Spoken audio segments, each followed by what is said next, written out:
UP TET paper 2 social science में मैं आज आप लोगों के लिए 100 क्वेश्चंस का पूरा ये एमसीक्यू लेकर आया हूं। और यह जो क्वेश्चंस है जिसमें आपके हिस्ट्री से, सिविक्स से, ज्योग्राफी से और इकोनॉमिक्स से क्वेश्चन होने वाले हैं। 25 क्वेश्चंस होने वाले हैं जो कि काफी इंपॉर्टेंट है आपके एग्जाम के दृष्टिकोण से। अगर आप एक बार इसे देख लेते हैं पूरा तो आपके बहुत सारे कॉन्सेप्ट क्लियर हो जाएंगे। तो आइए सबसे पहले हम शुरू करते हैं यहाँ पर बिना देरी किए हुए। सबसे पहले बात करते हैं यहाँ पे क्वेश्चन नंबर 1 की। और क्वेश्चन नंबर 1 क्या है? कह रहा है कि सिंधु घाटी सभ्यता का प्रमुख नगर कौन था? तो सिंधु घाटी सभ्यता का जो प्रमुख नगर जो था वह था आपका मोहनजोदाड़ो, जो कि आपका ऑप्शन नंबर बी यहाँ पर क्या है? सही है। वहीं पर हम बात करेंगे क्वेश्चन नंबर 2 का। तो क्वेश्चन नंबर 2 जो दिया हुआ है वह कह रहा है कि ऋग्वेद किस भाषा से लिखा गया है, यानी ऋग्वेद जो है वह किस भाषा में लिखा गया है? तो ऋग्वेद जो है ना वह आपका लिखा गया है संस्कृत भाषा में। किसमें लिखा गया है? संस्कृत भाषा में लिखा गया है। और वहीं पे जो क्वेश्चन नंबर 3 है उसमें बोला गया है कि महावीर स्वामी जैन धर्म के कौन से तीर्थकर थे, यानी कितने नंबर के तीर्थकर थे? तो यहां पर जो आपका सही आंसर होगा वो होगा 24वें तीर्थकर, यानी जो महावीर स्वामी थे वह जैन धर्म के 24 नंबर के तीर्थकर थे। ठीक है ना? इंपॉर्टेंट क्वेश्चन है, सारे देखते रहिए। नेक्स्ट क्वेश्चन जो है वह है आपका कि गौतम बुद्ध का जन्म कहां हुआ था? तो गौतम बुद्ध का जो जन्म हुआ था वो लुम्बिनी में हुआ था, जो कि आपका कहां पे है? यह आपके नेपाल में स्थित है। ठीक है, नेपाल में स्थित लुम्बिनी में आपके महात्मा बुद्ध का क्या हुआ था? जन्म हुआ था। नेक्स्ट क्वेश्चन देखते हैं। नेक्स्ट क्वेश्चन दिया हुआ है मौर्य वंश का संस्थापक कौन था? तो मौर्य वंश का जो संस्थापक था वह आपका था चंद्रगुप्त मौर्य। ठीक है ना? चंद्रगुप्त मौर्य मौर्य वंश का संस्थापक था। ठीक है ना?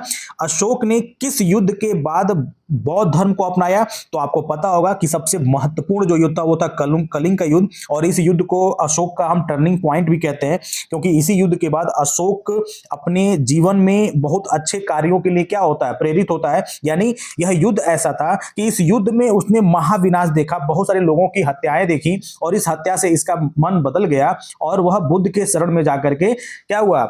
अच्छे कर्म के रास्ते पे वो चलने लगा। ठीक है ना? चलिए आगे बढ़ते हैं। नेक्स्ट क्वेश्चन आपका है आपका गुप्त काल को क्या कहा जाता है? तो गुप्त काल को कहा जाता है स्वर्ण युग। ठीक है ना? गोल्डन एज कहा जाता है। क्या कहा जाता है? Golden age. किसको?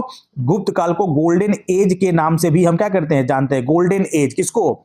गुप्त काल को बोलते हैं। और वहीं पे अगला जो क्वेश्चन है वह आपका है कि हर्षवर्धन की राजधानी, हर्षवर्धन जो था ना उसने अपनी राजधानी कहाँ बनाई थी? तो हर्षवर्धन की जो राजधानी थी वो कन्नौज थी। क्या थी? कन्नौज थी। ठीक है ना? नेक्स्ट क्वेश्चन आपका है दिल्ली सल्तनत का प्रथम शासक कौन था? तो दिल्ली सल्तनत का प्रथम जो शासक था वह आपका था कुतुबुद्दीन ऐबक। कौन था? कुतुबुद्दीन ऐबक था। ठीक है ना? नेक्स्ट क्वेश्चन आपका है कुतुब मीनार का निर्माण किसने प्रारंभ कराया? तो कुतुब मीनार का जो निर्माण था उसको प्रारंभ कराने वाला जो व्यक्ति था वो कुतुबुद्दीन ऐबक ही था। ठीक है ना? कुतुबुद्दीन ऐबक ने कुतुब मीनार का निर्माण मतलब क्या किया था? प्रारंभ किया था। ठीक है ना? चलिए नेक्स्ट क्वेश्चन की तरफ बढ़ते हैं। नेक्स्ट क्वेश्चन क्या है? मुगल वंश का संस्थापक कौन था? तो मुगल वंश का जो संस्थापक था वह आपका बाबर, यानी बाबर जो था वह मुगल वंश के संस्थापक थे। उन्होंने ही क्या किया था? आपके मुगल वंश की स्थापना की थी बाबर ने। ठीक है? नेक्स्ट क्वेश्चन है अकबर के दरबार में कितने रत्न थे? तो अकबर के दरबार में कुल 9 रत्न थे। ठीक है ना? अकबर के दरबार में कुल 9 जेम्स की बात होती है, तो यहाँ पे 9 रत्नों की बात होती है। ताजमहल किसने बनवाया? तो सिंपल सा क्वेश्चन है, ये है बहुत ही सिंपल है, शाहजहां ने बनवाया था। ठीक है ना? शाहजहां ने बनवाया था। प्लासी का युद्ध कब हुआ? तो प्लासी का जो युद्ध हुआ था वह हुआ था 1757 में। अब क्वेश्चन इसमें से ये अगर पूछा जाए कि प्लासी का जो युद्ध था वो किसके बीच में हुआ था? तो यह आपका किसके बीच में हुआ था? अंग्रेजों के बीच में हुआ था। और अंग्रेजों प्लस सिराजुद्दौला, जो सिराजुद्दौला थे आपके बंगाल के जो नवाब थे उनके बीच में, यानी सिराजुद्दौला के साथ में अंग्रेजों ने क्या किया था? ये युद्ध लड़ा था, प्लासी का युद्ध 1757 में। और इसमें हार हो जाती है। ठीक है ना? और हार के बाद अंग्रेजों का कह सकते हैं कि भारत पर हुकूमत पूर्ण रूप से 1757 की क्रांति के बाद ही मानी जाती है। ठीक है ना? चलिए नेक्स्ट क्वेश्चन की तरफ बढ़ते हैं। नेक्स्ट क्वेश्चन आपका है 1857 की क्रांति का प्रमुख केंद्र क्या था? यानी यह जो क्रांति हुई थी 1857 की क्रांति, जिसको फर्स्ट इंडिपेंडेंस वार भी कहा जाता है, तो यह युद्ध जो था ना वो उसका जो मुख्य केंद्र था वो क्या था? उसका जो मुख्य केंद्र था वह था आपका मेरठ। क्या था? मेरठ था। यानी मेरठ में इसकी कह सकते हैं कि शुरुआत हुई थी, इस कह सकते हैं कि क्रांति की। ठीक है ना? चलिए नेक्स्ट क्वेश्चन तरफ बढ़ते हैं। नेक्स्ट क्वेश्चन है आपका और वह है कि भारतीय राष्ट्रीय कांग्रेस की स्थापना कब हुई थी? तो भारतीय राष्ट्रीय कांग्रेस की जो स्थापना हुई थी वो हुई थी 1885 में, यानी 1885 ईस्वी में आपका भारतीय राष्ट्रीय कांग्रेस का क्या हुआ था? स्थापना हुआ था। और अगला क्वेश्चन है असहयोग आंदोलन किसने प्रारंभ किया था? तो असहयोग आंदोलन करने वाले थे महात्मा गांधी। ठीक है ना? नेक्स्ट क्वेश्चन आपका है दांडी यात्रा। दांडी यात्रा कब शुरू हुई थी? दांडी यात्रा शुरू हुई थी 1930 में। ठीक है ना? 1930 में शुरू हुई थी। गांधी जी के कह सकते हैं कि उनके अगुवाई में हुआ था। गांधी जी इसके प्रमुख लीडर थे। चलिए नेक्स्ट बात करते हैं भारत छोड़ो आंदोलन, तो भारत छोड़ो आंदोलन की शुरुआत कब हुई थी? तो यह 1942 में भारत छोड़ो आंदोलन शुरू हुआ था। 1942 में भारत छोड़ो आंदोलन शुरू हुआ था। नेक्स्ट क्वेश्चन आपका है 20 नंबर का जो क्वेश्चन है, काफी इंपॉर्टेंट है। भारत स्वतंत्र कब हुआ? जो कि आप सबको पता है भारत का स्वतंत्र हुआ, इतना कोई इजी क्वेश्चन तो एग्जाम में आने के चांसेस नहीं है, बट आप इसको देख लीजिए 15 अगस्त 1947, ठीक है ना। नेक्स्ट क्वेश्चन आपका, आर्य समाज के संस्थापक थे, तो आर्य समाज के जो संस्थापक थे वो थे स्वामी दयानंद सरस्वती। रामकृष्ण मिशन की संस्थापक कौन थे? तो स्वामी विवेकानंद। जलियांवाला बाग हत्याकांड किस वर्ष हुआ था? 1919 में। साइमन कमीशन किस वर्ष भारत आया? 1928 में। संविधान सभा की अस्थायी अध्यक्ष कौन थे? तो संविधान सभा के अस्थायी अध्यक्ष थे आपके डॉक्टर राजेंद्र प्रसाद। और अगर पूछता है कि संविधान सभा के अस्थायी अध्यक्ष कौन थे, तो आप इसमें डॉक्टर सच्चिदानंद सिन्हा को क्या कर सकते हैं? टिक कर सकते हैं। यानी अस्थायी अध्यक्ष डॉक्टर सच्चिदानंद सिन्हा थे और वहीं पे अस्थायी अध्यक्ष डॉक्टर राजेंद्र प्रसाद को बनाया गया, ठीक है ना। नेक्स्ट देखिए, नेक्स्ट क्वेश्चन आपका है भूगोल से शुरू हो गया। यहाँ पे पहला क्वेश्चन यहाँ पर स्टार्ट हो रहा है और पहला क्वेश्चन है कि पृथ्वी का जो आकार है वो कैसा है? तो पृथ्वी का जो आकार है वो आपका क्या है? यहाँ पे गोलाब है, यानी गोलाब, यानी पृथ्वी आपका गोलाब आकार का है, ठीक है ना। नेक्स्ट आपका क्वेश्चन है यहाँ पर जो दूसरा क्वेश्चन है ज्योग्राफी का, वह है पृथ्वी अपनी धुरी पर किस दिशा में घूमती है? यानी पृथ्वी की घूमने की जो दिशा है वह क्या है? तो वह आपका है पश्चिम से पूरब की ओर, ठीक है ना। यहाँ पर ये वेस्ट से ईस्ट की तरफ घूमती है। हमारी जो पृथ्वी है वो वेस्ट से ईस्ट की तरफ क्या करती है? मूव करती है, ठीक है, एंटी क्लॉकवाइज में। नेक्स्ट क्वेश्चन है क्षेत्रफल की दृष्टि से भारत का सबसे बड़ा राज्य कौन है? तो क्षेत्रफल की दृष्टि से भारत का सबसे बड़ा राज्य आपका है राजस्थान है, ठीक है। नेक्स्ट क्वेश्चन है कि भारत की सबसे लंबी नदी कौन है? तो भारत की सबसे लंबी नदी आपकी है गंगा नदी। कौन सी नदी है? गंगा नदी सबसे लंबी नदी है। कर्क रेखा भारत कि कितने राज्यों से होकर के गुजरती है? तो 8 राज्यों से होकर के गुजरती है, ठीक है ना। नेक्स्ट क्वेश्चन है इसमें आपका, भारत में स्थित सबसे ऊंचा पर्वत शिखर कौन सा है? तो भारत में स्थित सबसे ऊंचा पर्वत शिखर आपका है कंचनजंगा। क्या है? कंचनजंगा है। और थार मरुस्थल कहां स्थित है? तो थार मरुस्थल आपका भारत के राजस्थान में है, ठीक है। नेक्स्ट क्वेश्चन आपका है विश्व का सबसे बड़ा महासागर कौन सा है? तो विश्व का सबसे बड़ा महासागर आपका प्रशांत महासागर है, पैसिफिक ओशन है, ठीक है ना। नेक्स्ट क्वेश्चन आपका है सूर्य के सबसे निकट, यानी यहां पे हम बात करेंगे सूर्य के सबसे निकट कौन सा ग्रह है? तो सूर्य के सबसे निकट में आपका बुध है। यानी मान लीजिए ये आपका अगर सन है, ठीक है ना, अगर ये आपका सन है तो सन के सबसे निकट में आपका बुध है, फिर उसके बाद आपका शुक्र है, फिर उसके बाद आपकी पृथ्वी है, फिर उसके बाद आपका मंगल है, फिर आपका बृहस्पति, फिर शनि, ठीक, फिर उसके बाद अरुण और वरुण, यानी ये लाइन से आपके आते हैं, ठीक है ना। चलिए नेक्स्ट क्वेश्चन देखते हैं, काफी इंपॉर्टेंट क्वेश्चन है यहाँ पे। और क्वेश्चन नंबर इसमें क्या है 35 पे, ये ज्योग्राफी से है। पृथ्वी का एकमात्र प्राकृतिक उपग्रह आपका चंद्रमा है। सौर मंडल का सबसे बड़ा ग्रह आपका बृहस्पति है। सौर मंडल का सबसे छोटा ग्रह आपका बुध है, ठीक है ना। सबसे छोटा भी और सबसे नजदीक का भी है, ठीक है ना। सबसे नजदीक का है लेकिन सबसे गर्म नहीं है। सबसे गर्म ग्रह आपका शुक्र है। विश्व की सबसे लंबी नदी आपकी नील नदी है जो कि अफ्रीका में है। मानसून शब्द की उत्पत्ति किस भाषा से हुई है? तो मानसून शब्द की जो उत्पत्ति हुई है वो अरबी भाषा से हुई है, ठीक है। भारत तथा विश्व में सबसे अधिक वर्षा वाला स्थान कौन सा है?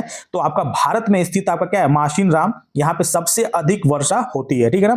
हिमालय किस प्रकार के पर्वत का उदाहरण है? तो ये नवीन बलित पर्वत, यानी जिसको बोलते हैं न्यू फोल्ड माउंटेन, यानी हिमालय जो है वह आपका नवीन बलित, यानी कह सकते हैं कि न्यू फोल्ड माउंटेन का एक उदाहरण है। डेल्टा का निर्माण सामान्यतः कहां होता है? तो डेल्टा जो बनता है वो समुद्र के मुहाने पे होता है। समुद्र का मुहाना क्या होता है? जहां पर नदी और समुद्र आपस में मिलते हैं उसी को हम बोलते हैं नदी का मुहाना, यानी जहां पे समुद्र, जहां नदी बहती हुई आपके समुद्र में मिलती है तो उस मुहाने वाली कह सकते हैं कि एरिया को, यानी जहां पर नदी और समुद्र का संगम होता है, मिलान होता है, उसी को बोलते हैं मुहाना। और मुहाने पर ही डेल्टा का निर्माण होता है। कपास की खेती के लिए सबसे उपयुक्त मृदा कौन है? तो काली मिट्टी, जिसको हम रेगूर भी बोलते हैं। क्या बोलते हैं? रेगूर बोलते हैं। अगला है लाल मृदा का रंग लाल किस तत्व की उपस्थिति कारण होता है? देखिए जो मृदा का जो रंग होता है वो लाल रंग, वह लौह तत्व यानी आयरन ऑक्साइड की उपस्थिति के कारण होता है। जैसे जिसको हम जंग बोलते हैं, जैसे लोहे में जंग लगता है ना, अगर जंग लगे लोहे को हाथ में अगर हम लें तो ये आपका लाल रंग का हमारे हाथों में एक कह सकते हैं तत्व लग जाता है, तो यह आयरन ऑक्साइड होता है जो कि लौह तत्व होते हैं। और मिट्टी में लाल मिट्टी का होना यह लौह तत्व के होने की क्या है? एग्जाम्पल है। नेक्स्ट क्वेश्चन आपका इसमें है आगे, जो नेक्स्ट क्वेश्चन है यहां पर सुंदरबन डेल्टा से पूछा है। कह रहा है कि सुंदरबन डेल्टा का निर्माण करने वाली प्रमुख नदियां कौन सी हैं? तो गंगा, ब्रह्मपुत्र, यानी सुंदरबन जो डेल्टा है वो दुनिया का यानी वर्ल्ड का सबसे बड़ा डेल्टा है, और इस डेल्टा के बनने में सबसे ज्यादा अगर कोई सहायक नदियां हैं तो वो गंगा और ब्रह्मपुत्र नदियां हैं, ठीक है ना। भारत का सबसे दक्षिणतम बिंदु कौन सा है, तो वो है आपका इंदिरा पॉइंट। भारत का सबसे बड़ा पठार कौन सा है, तो दक्कन का पठार है। भारत के पूर्वी तट को किस नाम से जाना जाता है, तो भारत का जो पूर्वी तट है, यानी मान लीजिए यह आपका इंडिया है, तो ये आपका नॉर्थ है, फिर ये आपका नॉर्थ है, ये आपका साउथ है, ये आपका ईस्ट है और ये आपका वेस्ट है। तो जो भारत का जो आपका पूर्वी तट है, यानी जो ईस्ट वाला जो तट है, ठीक है ना, इसको हम बोलते हैं कोरोमंडल तट। क्या बोलते हैं, कोरोमंडल तट बोलते हैं, ठीक है ना। जिधर कोलकाता आपका आता है, उड़ीसा आता है, ठीक है ना, बे ऑफ बंगाल वाला जो भाग होता है उसी को बोलते हैं कोरोमंडल तट बोलते हैं। और भारत के पश्चिम तट का जो दक्षिणी भाग है, तो भारत के पश्चिमी तट के दक्षिण भाग को क्या बोलते हैं, तो मालाबार तट बोलते हैं। क्या बोलते हैं, मालाबार तट।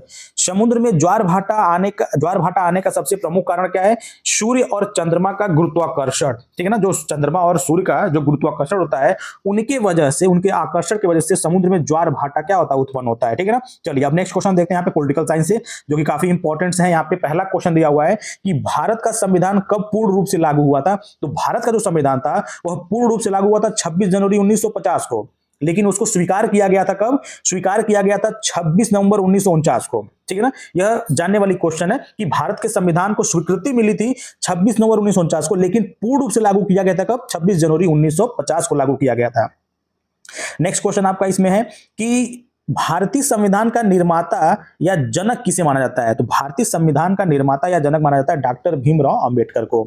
भारत एक डैश गणराज्य है, तो भारत किस तरह का गणराज्य है, तो भारत एक धर्मनिरपेक्ष गणराज्य है, ठीक है ना। नेक्स्ट क्वेश्चन आपका है कि भारतीय संसद के निचले सदन यानी लोकसभा का सामान्य कार्यकाल कितने वर्ष का होता है, तो यह होता है 5 वर्ष का होता है लोकसभा का।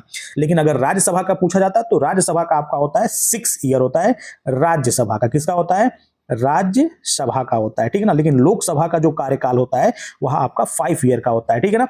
अगला क्वेश्चन इसमें दिया हुआ है कि भारतीय संसद का कौन सा सदन एक अस्थायी सदन है जो कभी भंग नहीं होती। देखिए ना, अभी जिसकी मैं बात कर रहा था जिसका कार्यकाल 6 वर्ष का होता है, यानी राज्यसभा। तो राज्यसभा का जो कह सकते हैं कि जो कार्यकाल होता है 6 वर्ष का होता है, और यह एक अस्थायी कह सकते हैं कि सदन होता है जो कभी भंग नहीं होता है, ठीक है ना। नेक्स्ट क्वेश्चन चलिए देखते हैं। नेक्स्ट क्वेश्चन है आपका, भारत के राष्ट्रपति का चुनाव किसके द्वारा किया जाता है, तो भारत का जो राष्ट्रपति है उसका चुनाव होता है एक विशेष निर्वाचक मंडल, ठीक है ना, यानी एक इलेक्टोरल कॉलेज के द्वारा होता है, एक विशेष कह सकते निर्वाचक मंडल द्वारा होता है। संघीय मंत्री परिषद का वास्तविक प्रमुख कौन होता है, तो संघीय मंत्री परिषद का वास्तविक प्रमुख होता है प्रधानमंत्री। कौन होता है, प्रधानमंत्री होता है। भारतीय संसद के 2 सदन कौन कौन से हैं, तो भारतीय संसद के 2 आपके सदन जो है वो है आपके लोकसभा और राज्यसभा, ठीक है ना। और नेक्स्ट आपका है, मूल संविधान में और वर्तमान में भारतीय नागरिकों को कितने मौलिक अधिकार प्राप्त हैं, यानी मूल संविधान में और वर्तमान में भारतीय नागरिकों को कितने मौलिक अधिकार प्राप्त है, तो मौलिक अधिकारों की जो संख्या है वो है आपके 6, ठीक है ना।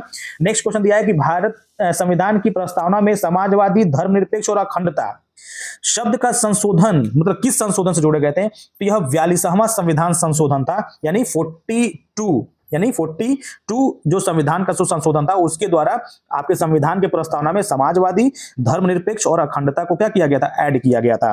भारत का सर्वोच्च न्यायालय यानी सुप्रीम कोर्ट जो है वो कहां पे है, तो वो आपके दिल्ली में है, नई दिल्ली में है। और किसी राज्य के राज्यपाल की नियुक्ति किसके द्वारा की जाती है, तो वो की जाती है राष्ट्रपति के द्वारा, राष्ट्रपति के द्वारा ही राज्यपाल की नियुक्ति होती है। पंचायती राज व्यवस्था को किस संवैधानिक संशोधन द्वारा मान्यता मिली है, तो वह मिली है आपके 73वां संविधान संशोधन यानी 73rd संविधान संशोधन के द्वारा पंचायती राज व्यवस्था को एक संवैधानिक संशोधन मतलब संवैधानिक दर्जा मिली हुई है, ठीक है ना। चलिए नेक्स्ट क्वेश्चन की तरफ बढ़ते हैं। नेक्स्ट क्वेश्चन क्या है आपका, कह रहा है कि शहरी स्थानीय स्वशासन या नगर निकायों से संबंधित संशोधन कौन सा है, तो यह आपका है 74वां संशोधन है, संविधान संशोधन, ठीक है ना। और भारत में वर्तमान में न्यूनतम मतदान की जो आयु है वो है आपकी 18 वर्ष। भारत का चुनाव आयोग किस प्रकार की संस्था है, तो संवैधानिक संस्था है। लोकसभा का सदस्य बनने की जो न्यूनतम आयु होती है वो कितनी होती है, 25 वर्ष। और राज्यसभा के सदस्य बनने की जो न्यूनतम आयु होती है वो होती है 30 वर्ष। भारत के राष्ट्रपति का कार्यकाल 5 वर्ष का होता है और प्रतिवर्ष संविधान दिवस यानी कब मनाया जाता है, यानी संविधान दिवस मनाया जाता है 26 नवंबर को, ठीक है ना, 26 नवंबर को मनाते हैं संविधान दिवस, और गणतंत्र दिवस मनाते हैं 26 जनवरी को, ठीक है ना, और स्वतंत्रता दिवस मनाते हैं 15 अगस्त को।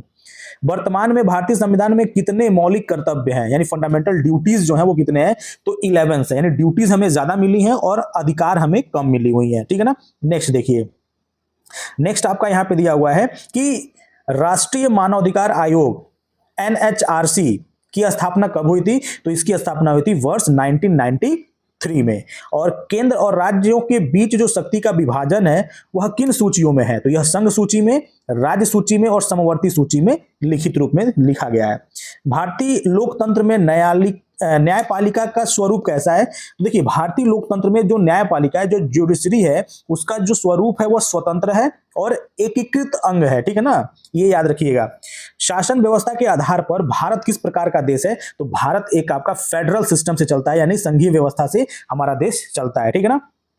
चलिए अब इकोनॉमिक्स वाले क्वेश्चंस में हम इंटर करते हैं। तो यहां पर दिया है कि भारत की आधिकारिक मुद्रा करेंसी क्या है, तो भारत का जो आपकी करेंसी है वो आपका है रुपया, क्या है, रुपया है, ठीक है ना।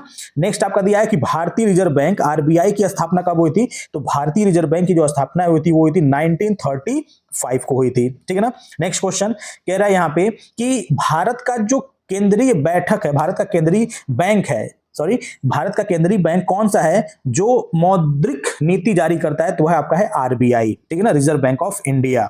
नेक्स्ट क्वेश्चन आपका है कि राष्ट्रीय आय, यानी यहां पे नेशनल इनकम की बात हो रही है, कि गणना मुख्य रूप से किससे संबंधित है, तो जो नेशनल इनकम है उसकी जो गणना है वो संबंधित किससे है, वस्तुओं और सेवाओं का कुल उत्पादन से, ठीक है ना।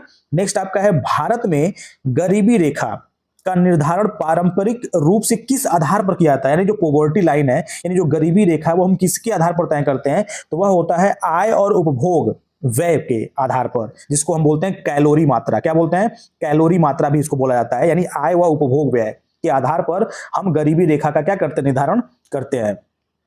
नेक्स्ट क्वेश्चन आपका है यहां पर भारत में हरित क्रांति का मुख्य संबंध किस क्षेत्र से है, तो हरित क्रांति का जो संबंध है, यानी ग्रीन रिवॉल्यूशन का जो संबंध है वो है कृषि उत्पादन से, विशेषकर गेहूं और चावल की, मतलब कह सकते हैं कि पैदावार को बढ़ाने को लेकर के है।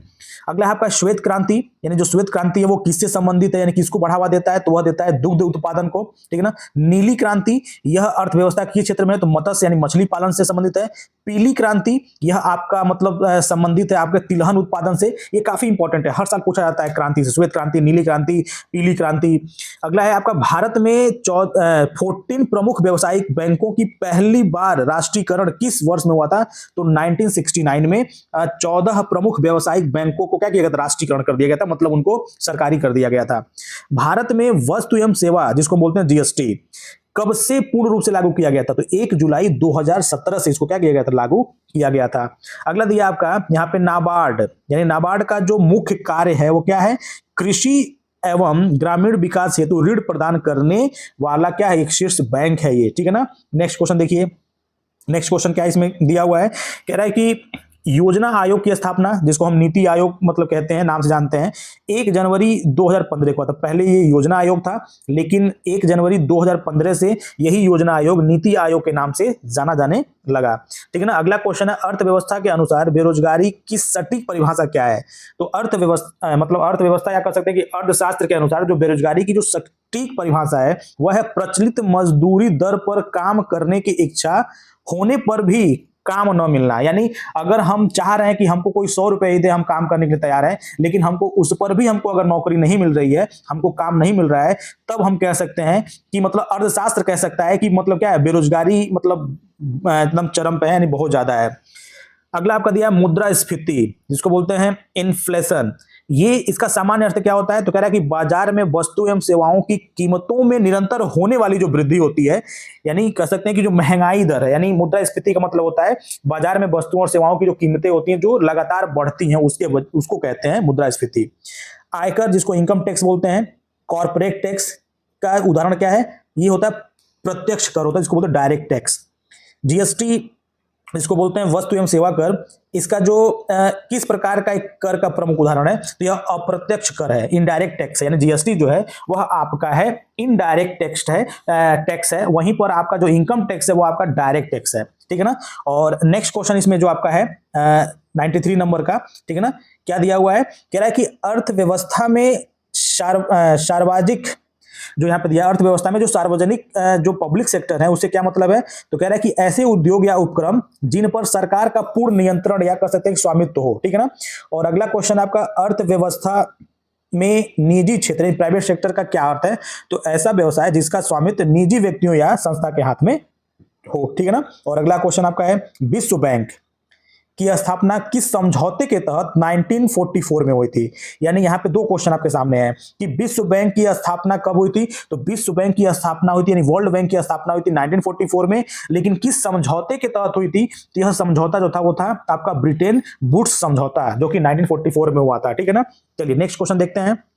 नेक्स्ट क्वेश्चन दिया हुआ है यहां पर, कह रहा है कि आईएमएफ का पूरा नाम क्या है, तो आईएमएफ का पूरा नाम होता है अंतरराष्ट्रीय मुद्रा कोष। क्या होता है, अंतरराष्ट्रीय मुद्रा कोष होता है।